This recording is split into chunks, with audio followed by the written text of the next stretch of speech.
everybody. It's Dr. Gilchrist. Normally, I would be doing a podcast, but with the current advances in technology, I thought I'd go ahead and try something a little bit different here.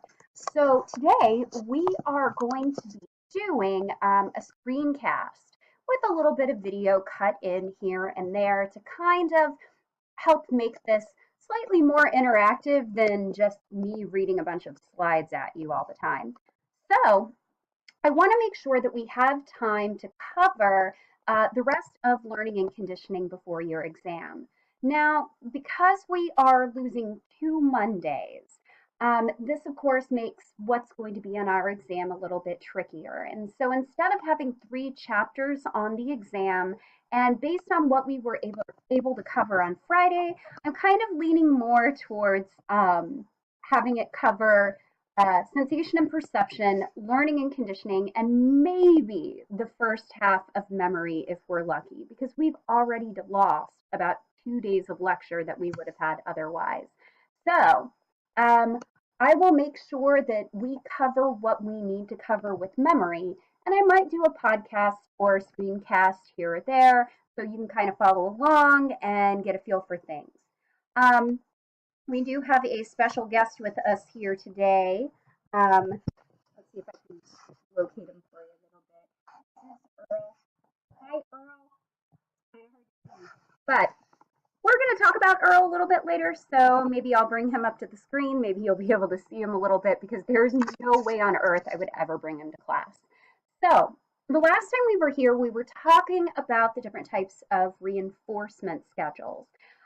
So remember that reinforcement is anything that increases or strengthens a behavior. And that reinforcement can either be continuous, which means that you get reinforcement every time a response happens. And this means you're going to learn a lot very, very quickly. But it's also going to extinguish behavior very, very quickly if I suddenly stop reinforcing you every time.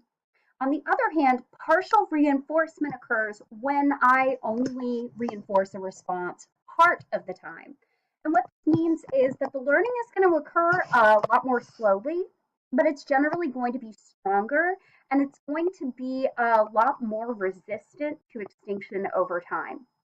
So there are 4 major reinforcement schedules, and they're kind of crossed based on 2 different things.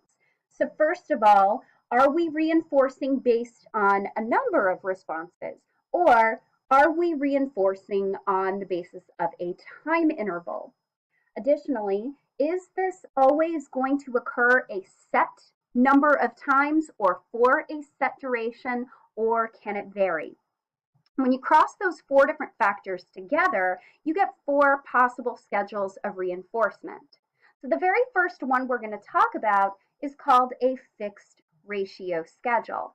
This is when you are reinforced after a set number of responses. So for example, if we decide to reward a rat after 5 bar presses, and always after 5 bar presses. Now, what would this look like if we were in the real world? Obviously, we are not rats that press levers. So how do we see fixed ratio schedules when we're talking about human behavior? Well, probably one of the closest things you might be able to think of is when you buy so many coffees, like maybe a Starbucks mug club or a Subway sub club. You buy a certain number of things. Maybe you buy 10 subs, 10 cups of coffee, and you get 1 free. It also means, for example, pay per product unit produced. So for every 5 things you produce, you get paid for all of those things. A variable ratio schedule is a little bit different. So whereas fixed, it always occurs after a very specific number, variable means that it could be after an unpredictable number of responses. And so probably the best example of that you can think of are things like slot machines, games of chance. That can include even things like the claw machine that you tend to find in a lot of different arcades or even in our Walmart. And so you get rewarded after an unpredictable number of responses, and you never know when it's going to be. So, what we generally tend to find is that you keep responding over and over because you never know when you're going to get a win. And because you never know when you're going to get a win, the goal is to knock out as many responses as quickly as you can. So, slot machines qualify as variable ratio.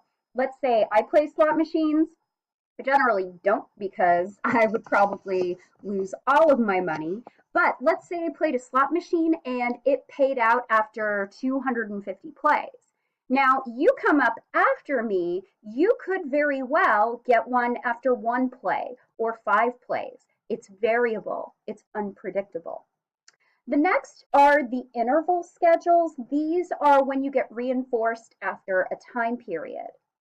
So fixed interval is when you get reinforced for behavior after a fixed period of time. So an example of this is studying for exams. Now, hopefully you should be checking the syllabus to see when your next exam is, but generally I tend to find that most people do not start studying for the next exam, like exam 3, after exam 2 is over. So we have exam 2 on the 15th. Most of you are not going to start studying for the third exam the day before.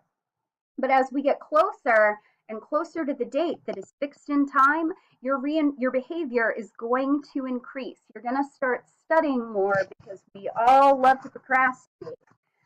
And this actually produces a very characteristic increase right before the time interval is about to end. And then finally, we have variable interval schedules. This is when you get reinforced after an unpredictable time period. So this could be like checking for an email from somebody. So I never know exactly when I am going to get my next email. It could come in 5 minutes. It could come in 2 hours. We have no idea. So because of that, we are constantly going to keep checking it because it's unpredictable.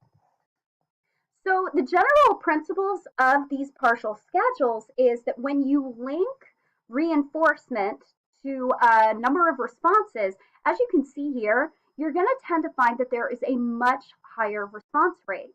So for fixed ratio, you see that the response rate is very, very high. There's a lot of responding in a very short time interval. The same is true for variable ratio when the reinforcers are handed out after an unpredictable number of responses. On the other hand, we do tend to find that responding is more consistent with a variable schedule. So you'll notice that for variable ratio here in green and variable interval in purple, they tend to have a pretty straight line indicating a consistent rate of responding, a very smooth rate of responding. And then I do just want to draw your attention to the fixed interval. What you are looking at here is a famous pattern known as the fixed interval scallop. And so what you'll notice is that people tend to procrastinate. As the time for reinforcement draws nearer, you will start to see a rapid increase in responding because everybody procrastinates on some level. So really quick, we're going to talk about punishment. So reinforcement increases behavior. Punishment always decreases behavior, and it's always aversive in nature. So again, negative reinforcement, not the same as punishment. So first of all, we have positive punishment. So again, positive and negative in these instances are all about adding something or taking something away. So with positive punishment, we administer an aversive stimulus. So for kids, maybe that's spanking. We're adding something aversive or something bad. For adults, that could be a parking ticket. All of a sudden, we are adding something, we are adding a fine, and that is no longer a good thing for us. Negative punishment is when we take away something that's good. So maybe you didn't grow up in a household where spanking was common, but maybe you got time out. Maybe you lost privileges. That would be a case of negative punishment. You are actually removing something that is desirable. Now, in adulthood, you are most likely to see this with revoking somebody's driver's license or privileges or things like that. So punishment always decreases behavior. Now, because of that, it leads to a really interesting question. Is it better to create good behavior by reinforcement or eradicate bad behavior by punishment. Now, your textbook spends a little bit of time talking about spanking, and that's a really controversial issue, and I'm relatively conflict averse, so I am not touching that with a 10-foot pole. You can read about the controversy surrounding spanking in your textbook. However, I think it's really important to talk about behavior modification and what tends to work better. I can give you an example with pets that I think we would all be in agreement on. So, which is more effective, punishment or reinforcement? And even B.F. Skinner himself believes that reinforcement was typically more effective.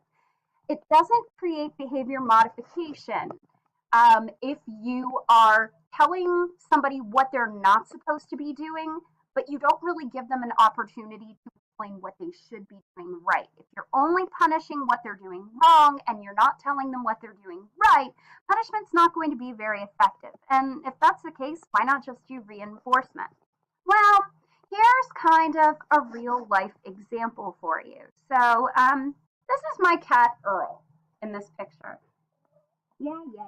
I know you don't like it. Come here. Okay.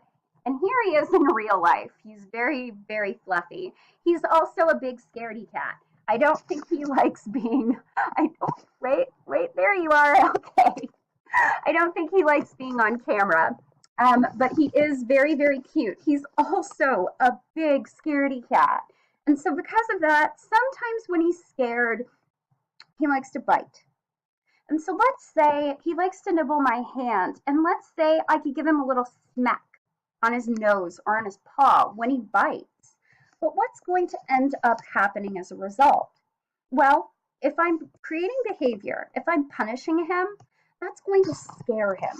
And if he's scared, it actually increases the likelihood that in the future, he's going to be more likely to bite me because of that. Sorry, I got fluff on my nose because he is so fluffy. So punishment typically isn't very effective because it usually ends up creating a cycle where the thing that you don't want to happen is now going to be more likely to happen. And that's especially true with pets. So in general, I'm a big fan of reinforcing good behavior rather than punishing bad behavior. If you're telling people what they should be doing and reinforcing them for what they're doing right, that tends to be more effective in the long run. And it makes people happy. Why wouldn't you want that? Okay, so next we're going to learn more about how